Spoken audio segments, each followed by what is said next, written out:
그 다음에 신명기에 또 하나의 뺄 수 없는 중요한 것이 임금 이야기입니다. 아까 신명기라는 제목 자체가 신명기 17장에 나오는 임금이 옆에 율법서에 등사본 갖추어야 된다. 거기서 나왔다라고 했습니다만 신명기 17장에 너희 중에 만일 임금이 필요하겠다 싶으면 세워라. 근데 임금을 향한 잔소리가 거기 겁나 많이 나와 있더라라는 것입니다. 해서 임금뿐 아니라 신명기 법전에는 여러 리더십이 있어요. 그래서 가장 먼저 다루어지는 게 재판관이고요. 그 다음에 재판관이 있고 그 다음에 임금 왕이 있고요.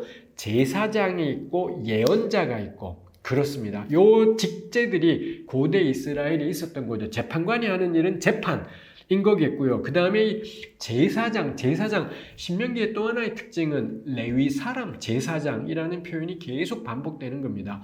레위기하고 민수기에서는 그렇지 않아요. 거기서는 가령 아론 자손이 제사장이고요. 아론 자손이 아닌 레위 지파는 레위인인 겁니다. 이거는 섞이지 않아요. 무조건 아론 자손은 대대손손 제사장이고요. 아론 자손이 아닌 레위인은 그냥 대대손손 레위인인 겁니다. 근데 신명기는 레위 사람 제사장이라고 해서 모든 레위 사람은 다 제사장이 될 수가 있었어요. 대체로 신명기에서는 레위 사람들이 제사장을 하고 있는 사람도 있지만 제사장으로 봉사하지 않는 지방에 살고 있는 레위인들도 있습니다. 근데 이 지방에 살고 있던 레위인이 나는 예루살렘에 올라가서 제사장 할래요. 그럼 할 수 있어요.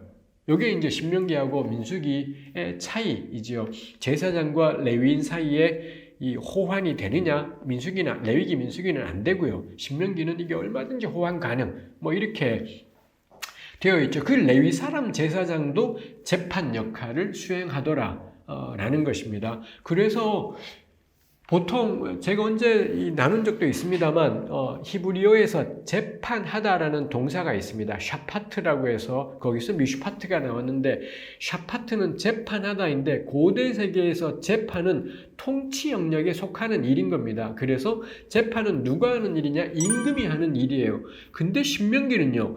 이 재판을 누가 하느냐? 재판관이에요. 재판관 가운데는 레위 사람 제사장도 있습니다. 이 사람들에게 재판 역할, 즉 사법권이 따로 주어졌더라는 거죠. 임금이 해야 되는 가장 큰 일 중에 하나가 재판인데 사법 권리인데 이거 신명기에서는 잘라내서 재판관에게 혹은 제사장에게 주었고 임금에게는 재판의 권한이 없더라라는 것입니다. 그 다음에 이 신명기 17장에 보시면 임금을 향한 단단한 경고가 있어요. 군말을 많이 둬서는 안 된다. 군대와 말들을 많이, 이게 군사력이잖아요. 한나라 임금의 힘은 거기서 나오는 겁니다. 그거 많이 둬서는 안 돼. 그 다음에 금과 은이 임금에게 많아서는 안 돼. 아니 그게 없으면은 싶은데 말입니다. 그 다음에 또 하나가 결혼 함부로 하지 마라. 자꾸 이방 나라와 결혼해서 세력을 늘리려고 하는데 이거 안 돼. 그거 하자고 임금하는 건데 결국 임금의 핵심은 이방 나라와의 결혼 동맹을 통해 이 힘을 기르고 강력한 군사력, 강력한 경제력 이게 국가의 힘이지 않습니까? 이게 임금의 힘이지 않습니까? 근데 신명기 17장은 이걸 다 잘라버립니다. 군마 안 돼, 혼인 안 돼, 금은 안 돼. 거기에다가 심지어 17장 20절은 그래서 그의 마음이 그의 형제 위에 교만하지 않아야 된다. 임금 스스로가 다른 이스라엘 백성들하고 자기가 유별나거나 특별하다라고 생각해서는 안 된다. 이런 것이 있는 겁니다. 그러고는 권면하는 게 뭔가요? 율법서의 등사본을 기록해라. 누가 기록한 걸 늘 읽어라가 아닙니다. 필사하라라고 명령하는 것인 거죠. 신명기가 생각하는 임금님은 뭐 하나요? 군사 없고요. 돈도 별로 없고요. 결혼은 했겠지요. 근데 외국에 이런 자매들이 있지는 않은 거고요. 맨날 해야 되는 재판을 할 권한은 없습니다. 재판 사법권은 분리돼 버렸고요. 자기는 뭐 하느냐? 성경 필사예요. 성경 필사하면서 그 말씀 묵상하고 신명기가 그리고 있는 왕은 랍비입니다. 이 하나님 말씀을 열심히 읽고 묵상하고 그 말씀을 전하고 나누는 사람. 아니 우리가 임금하자는 이유는 그 권력과 부귀영화 때문에 하는 건데 근데 신명기는 이렇죠. 신명기 안에는 그래서 명확하게 솔로몬 까기가 있어요. 솔로몬에게 있던 솔로몬의 시대에 금과 은이 돌멩이처럼 많았더라. 뭐 이런 것이 있지 않습니까? 그 다음에 군사, 이 이스라엘 12지파에서 계속 돌아가며 동원하는 군사들이 있었지요. 그 다음에 솔로몬이 했던 그 어마어마한 이방 결혼들, 이 신명기 본문은 명확하게 요시야 시대 때 발견되었거나 형성된 신명기는 명확하게 솔로몬을 까요. 솔로몬을 까면서 그딴 건 임금이지 않다고, 그딴 걸로 나라의 변화 같은 건 일어나지 않는다라는 거죠. 사실 이런 흐름이 예수께서 들에 핀 백합화만도 못한 게 솔로몬의 영광이다. 뭐 이런 표현을 우리 주님께서도 하신 것이 있기도 하지요. 그래서 늘 율법서를 필사하면서 묵상하는 사람, 이거 어디 나오나요? 시편 1장 복 있는 사람은 악인의 꾀를 좇지 않고 오직 여호와의 율법을 즐거워하여 그 율법을 주야로 묵상하는 자.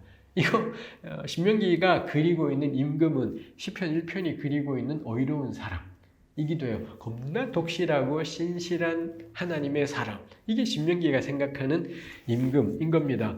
임금이 하는 참 중요한 일 중에 하나 법을 만들기잖아요. 자기가 규례를 만들어요. 임금이 선포. 우리 그런 임금을 다니엘서에서 보지 않습니까? 창세기 요셉 이야기에서도 보고요. 다니엘서에서 에스더에서 임금이 지멋대로 법을 만들어버리는 걸 우리 막 보지 않습니까? 신명기의 임금은요. 해야 되는 일이 법을 만드는 게 아니라 이미 만들어진 법이 있어요. 율법서가 있는 겁니다. 이미 만들어진 법을 열심히 필사하면서 그 법에 순종하는 것. 신명기의 임금은 법 제정자가 아니라 이미 있는 법을 전적으로 존중하며 준수해야 되는 신앙인.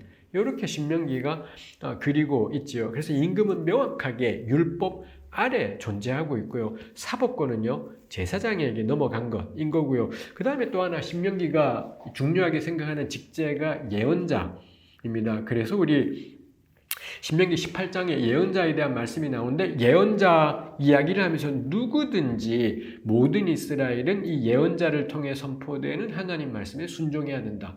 왕은 예언자 밑에 있는 겁니다. 이 왕은 결국 율법 아래에 있고요. 재판권은 사법권은 제사장에게 넘어갔고요. 예언자가 야훼의 말씀을 선포하면 왕은 그 말에 순종해야 되고, 이게 신명기가 그리고 있는 왕이죠. 이 놀라운 것이 신명기가 요시야 때 형성되었다면 주전 622년경 7세기 말이니 지금부터 2600년 전인 겁니다. 그 까마득한 옛날에 권력 분립이 신명기는 명료하게 드러나고 있는 거죠. 임금의 권한이 굉장히 축소되어 있는, 아니 이럴 거면 이거 왜 하지? 진짜 봉사인데 이거 완전히 섬김과 봉사 말고는 뭐 할 이유가 없는, 사실 그 점에서 오늘날보다도 훨씬 더 민주주의 세상이 이 신명기 법전에서 그리고 있는 것을 볼 수 있습니다. 한편 제사장에 대한 이야기도 있지 않습니까? 그 레위 지파가 제사장이 되기 때문에 레위 사람 제사장, 이 신명기의 아주 독특한 표현입니다. 근데 그 레위 지파에는 분깃이 없어요. 기업이 없다는 이야기가 출애굽기에도 민수기에도 레위기에도 있는데 신명기에 또 하면서 이 레위 지파는 기업이 없고 소득이 없습니다. 그럼 뭘로 사느냐? 백성들이 드리는 재물을 가지고서 레위 지파는 살아요.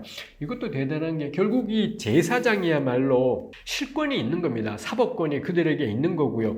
임금마저도, 그래서 아까 신명기 17장에 임금은 율법을 필사하되 레위 사람 제사장 앞에서 율법을 필사해라. 뭐 이렇게 되어 있어서 임금이 제사장한테 쫄리네. 뭐 잘못 뺏기면 이 자식이 똑바로 해. 뭐 이런 분위기가 있다는 겁니다. 제사장의 권한이 강조되었다 싶은데, 근데 신명기는 제사장은 뭘로 먹고 사느냐? 자체 소득이 없어요. 사람들이 드린 제물로 살게 함을 통해 사법권을 가진 사람이 재력이 집중되지 않게 신명기가 원천적으로 만들어두고 있더라라는 거죠.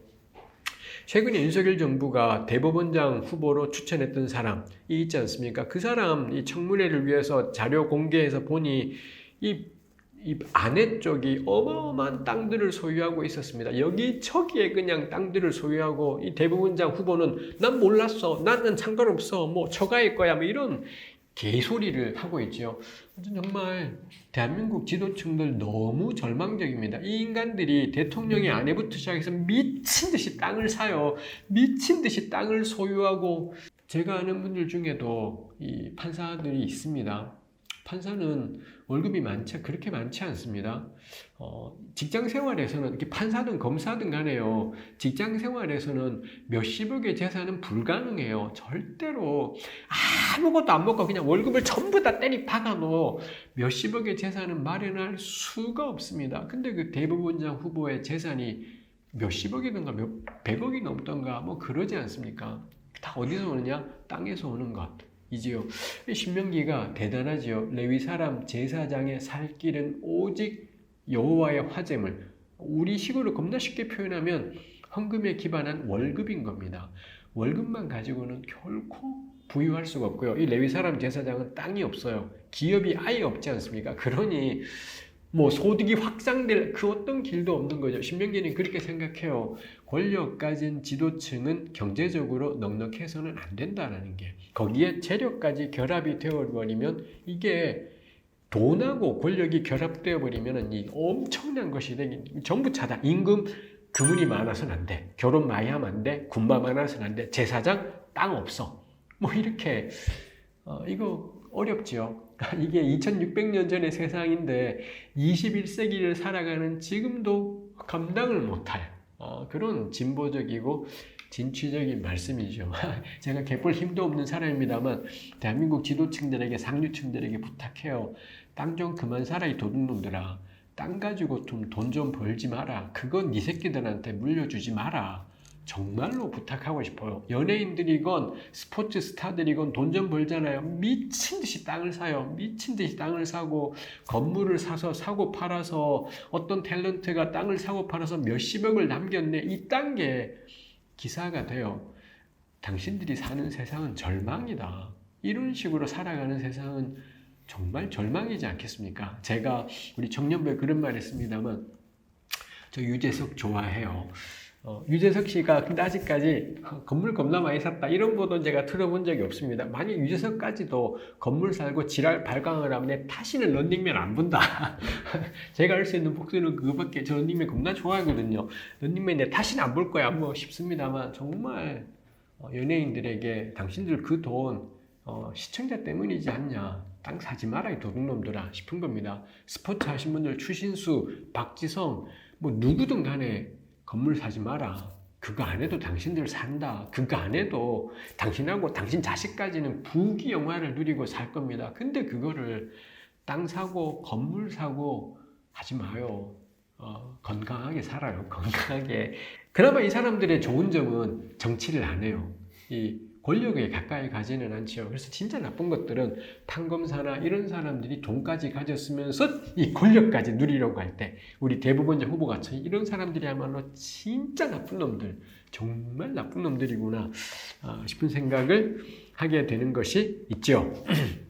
신명기 법전이었었고요. 말을 하다 보니 제가 너무 많이 했구나, 너무 길게 했구나 싶은 것이 있습니다. 해서 신명기 법전은 전반적으로 이 권력에 대한 견제, 권력 분립, 약자 보호 뭐 이런 것들이 아주 탄탄하게 되어 있습니다. 제가 읽고 이해하기로는 출애굽기 언약법전하고 굉장히 비슷한데 훨씬 더 치밀하고 탄탄하고 뭐 그렇게 되어 있다 싶고요. 그 다음에 레위기 17에서 26장에 있는 성결법전하고 이 두 개의 법전은 정말 삐까삐까하게 이 제사와 일상이 단단히 결합되어 있다 싶어요. 하나님을 예배하는 생활하고 사회적인 약자를 지켜내는 게 뭐 갈라낼 수 없을 만큼 딱 잘 결합이 되어 있어서 이 하나님이 원하시는 세상이 이런 거구나라는 걸 아주 잘 보여주는 게 레위기의 성결법전과 신명기 법전이다 싶습니다.